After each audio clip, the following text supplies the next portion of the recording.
Hello sa mga puging seaman dyan. Dito na naman tayo ulit sa aking YouTube channel, guys. So ang topic ko ngayon is about sa mga terminologies na ginagamit naming mga seaman, mapalokal man kami o mapa-international. Lagi namin itong ginagamit sa barko. So sa mga hindi pa nakakaalam dyan, makinig. Tara na!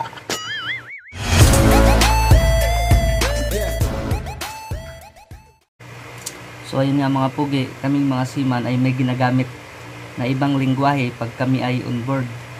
Pero kadalasan ito is mga Spanish o kaya ewan ko kung anong lingwahe itong iba, pero kadalasan talaga is Spanish. So ngayon wag na nating patagalin pa.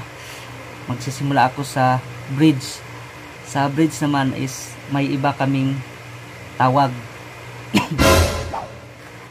Ang tawag namin sa bridge is puente. So ito yung puente, yung may arrow na nakalagay. Pag ikaw inutusan ka ng kasama mo na punta ka sa puente, lalo na pagkakadete ka o di mo pa alam, ibig sabihin doon ay bridge. Kaya punta ka sa bridge. So next is kabina. May iba kaming term sa kabina. So ang tawag naman namin sa kabina or cabin is kamarote. O yun, kamarote is siyempre pahingaan namin yan. Napaka-importante din yan. So ito naman yung kamarote. So medyo di ganong klaro yung picture, pero yan yung kamarote. So next is itong lagi nyong naririnig na starboard and port side ng barko or right or left side ng barko. Ang tawag naman namin dyan is estribor, babor. So pag sinabing estribor, yun yung starboard side, left side. Pag sinabi namang babor, yun yung port side or left side. So kung lagi nyo narinig yung pabor, pero ang tama talagang lingwahe doon is babor. Kasi Spanish kasi yun eh. Babor. Walang lingwahe na pabor sa Spanish. Babor po yun. So next is yung proa. So ang proa is yun yung ibang tawag namin sa forward.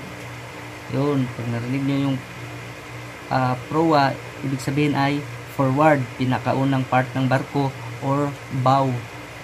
So next is dito naman sa last part ng barko, tawag namin dyan is pupa or aft. Yun yung huling part ng barko, pupa. So apat na anong tawag to, side, proa, pupa, estribor, babor. So next is deck or main deck. So ang main deck naman is ibang tawag namin dyan is kubyerta. Ito butong main deck na to. Diyan kami nangangatop, diyan kami nagtatrabaho halos buong araw. Diyan nagaganap yung mga cargo operation. So halos lahat diyan nangyayari. So ito yung kubyerta. So next is itong sinasabing builds. So ang builds is ibang tawag namin ay sintina. Yun yung ibang tawag namin sa builds. Ang sintina kasi is small compartment. So pag sinabing sintina, expected mo na yan na yuyuko ka talaga dyan. Hindi ka makatayo dyan kasi maliit na compartment lang yan. Kaya pag alam ng mga taga-engine yan, halos kasi pagka naglilinis sila dyan, napaka hirap. Madudumihan talaga yung coverall mo kasi sobrang liit ng space. Next is baraka. So ang baraka is cargo gear or storage. So halos dyan naman nilalagay natin yung mga gamit natin pang trabaho, mga tornilyo, mga spanner, like mga pangatok natin, andyan halos lahat. So ikaw pagkakadete ka o di mo pa alam, pag sinabi ni maestro na kuha ka ng spanner, so expected sa baraka talaga yan nakalagay, o mga tornilyo, kung ano-ano pang mga gamit dyan, halos dun lahat sa baraka or cargo gear. So alam mo na yun. baraka is cargo gear or storage. Kadalasan naman nakapwesto yan sa midship o kaya sa pupa. So, pero halos sa nasampahan ko laging midship. Yung tinatawag naman nating palo. So, ang palo is yung mast headlight. So, may dalawa tayong palo sa barko natin. So, may tinatawag tayong forward mast headlight, tsaka yung dito sa Monkey Island na radar mast. Yun. Next is itong tinatawag naman na chimenea. So, chimenea is yung funnel, yung labasan ng usok. So, pag nakikita mo yung barko na yung laging andun din yung logo ng barko nakalagay, yun yung funnel, yun yung chimenea. So, alam niyo na yung chimenea. So, ito namang indamyo. So, ang indamyo is gangway. Yun yung gangway natin. Yun yung access ng mga seaman pag nag-sign off o kaya pagka nag-sign on. So, yun yung hagdanan kung sa bahay pa natin, di ba? Indamyo. Yun yung access natin from ship to shore, shore to ship. Yan namang tinatawag nating bodega. Yung bodega naman is nasa mga bulk yan. Yun yung cargo hold na tinatawag nila bodega. Sa bulk naman yan. Narinig nyo naman yung baldero. So, ibig sabihin ng baldero is washing. Kung sasakyan pa natin is winawashingan natin, ginagamitan ng pressurized na tubig. Gaya din sa barko, magamit din kami ng ganyan, pressurized na tubig, winawashingan namin yung barko para malinis talaga. So next is giya. So ang giya naman is yung lubid o heaving line na may monkey fist. Ayun yung ginagamit namin pagka may kukunin kami sa kabilang barko o sa shore, o pag may ibibigay kaming lubid papunta sa shore, yun, hinahagis muna namin yung giya kasi para mas magaan. Kayang ihagis ng tao yun maliit lang na tali. So yun yung giya or heaving line. Ito naman, rugs. Ang ibang tawag naman namin sa rugs is stupa. Stupa is pamunas namin ito sa barko. Kung may mga kalat na langis o may mga grasa-grasa, ito yung ginagamit namin pamunas. Ano kasi ito tela na ginupit-gupit, or may iba din minsan buo na tela, kaya minsan ginagamit namin ito pang nakip sa mukha o pandoble. Pero kadalasan gupit-gupit na ngayon para hindi na kunin ng ibang seaman o kaya hindi na isuot, naubos yung stupa. Sinasabi nating pneumatic equipment. So, ang pneumatic equipment is yung mga diiri na gamit. Mga diiri na gamit natin sa barko. Kasi sa barko, hindi kami halos gumagamit ng di kuryente. Lahat po doon ay napapaandar sa pamamagitan ng hangin. Kasi mas safe yun, lalo na sa mga tanker. So, ang ginagamit namin is yung pneumatic equipment or diiri na mga kagamitan. Sounding tape. Sounding tape, ibang tawag namin is sundalisa. So, pag nautusan kang kunin mo yung sundalisa or sundahin mo yung ballast, so, alam mo na yun, ang kukunin mo is sundalisa or sounding tape. So, dalawang klase ang sounding tape natin. May pangkargada at saka pang ballast or tubig. Ito yung itsura ng pangkargada. Ito naman yung sa pantubig. Yan.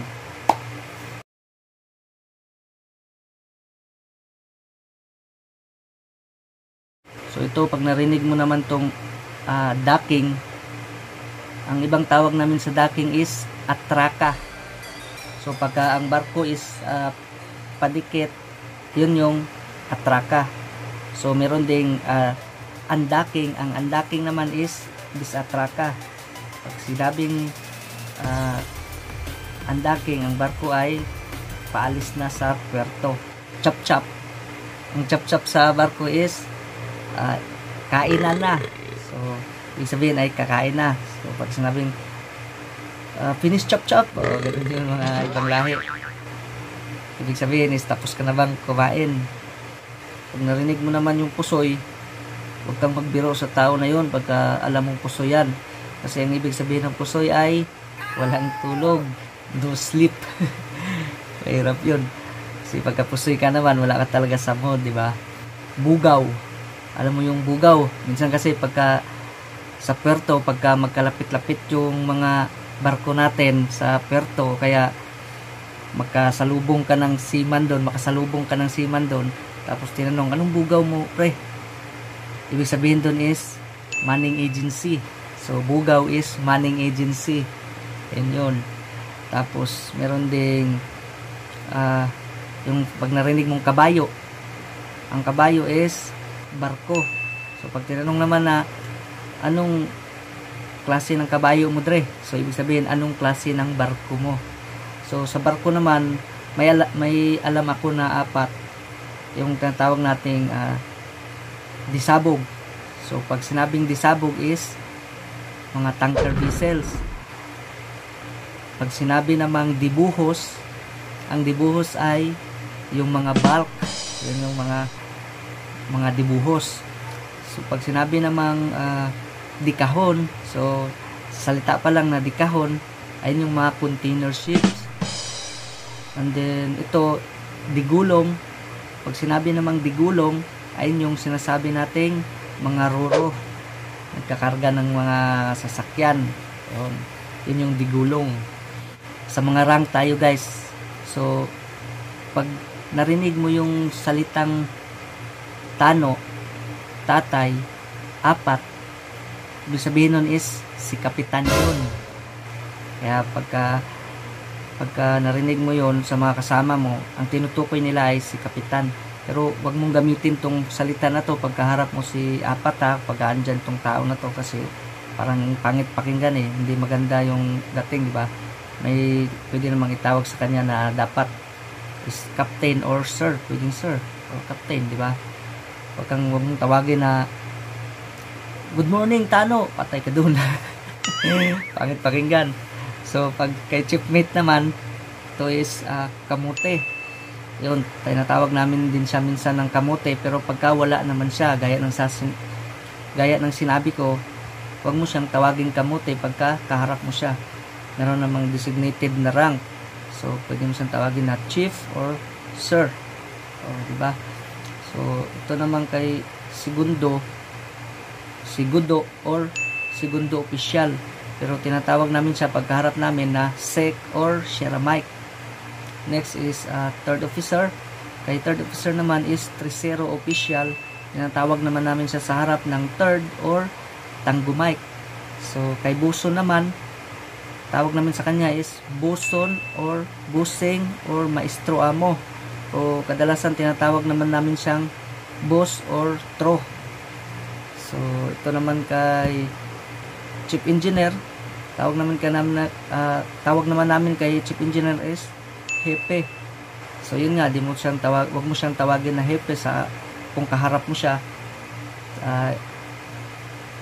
Pwede mong tawagin siyang chief or sir. Then next is yun, second engineer is segundo makinista or gudo. Tawag naman namin sa kanya sa pagkaharap namin po, pagka personal, tawag is sec or sir, pwede rin sir. Or Sierra Echo, second engineer. Next is third engineer, ganun din. Tercero makinista, parang kung napapansin nyo, ang pinakaiba lang, pagka deck may official, pagka makina may makinista. So pagka engine, pagka third engineer, tercero makinista. Pagka third mate, tercero official. Yun lang. Tapos next is fourth engineer. Ganun lang din. 4 makinista or tatawagin mo siya na fourth. So ito, malagang tao sa kusina, si chief cook. May iba kaming tawag ni chief cook, yung tinatawag namin siyang mayor domo or cookie. Pero si chief cook, pwede mo siyang tawagin na mayor, dahil ito talagang nakasanayan ng mga chief cook na tatawagin talaga silang mayor or mayor, cookie. So hanggang dito na lang ako, guys. sana may natutunan kayo o may nadampot na konting kaalaman sa vlog na ito. Kung may mali man o may kulang sa mga sinabi ko o ano pa yung alam yung lingwahe, pwede nyong i-comment para at least malaman ko at syempre dagdag kaalaman na rin. So sa mga baguhan, sa mga hindi pa nakakaalam dyan, huwag kayong magpaloko sa mga salitang ito kasi maraming loko-loko din sa barko minsan pag napagtripan ka o utusan ka ng kung ano-ano na ganitong mga salita at di mo alam. So syempre malilito ka, di ba? So hanggang dito na lang ako guys. Thank you sa pagpanood. Bye-bye! Meron pa pala mga pugi, paalala lang sa mga lumalabas, huwag po natin kalimutan ang social distancing at syempre po mas mabuting mag-stay na lang sa bahay, huwag na po tayong lumabas kung wala namang kailangan, kung hindi naman importante ang lakad. At syempre po, huwag po natin kalimutan na manalangin sa Kanya dahil Siya lang po ang nakakaalam ng lahat. Bye-bye!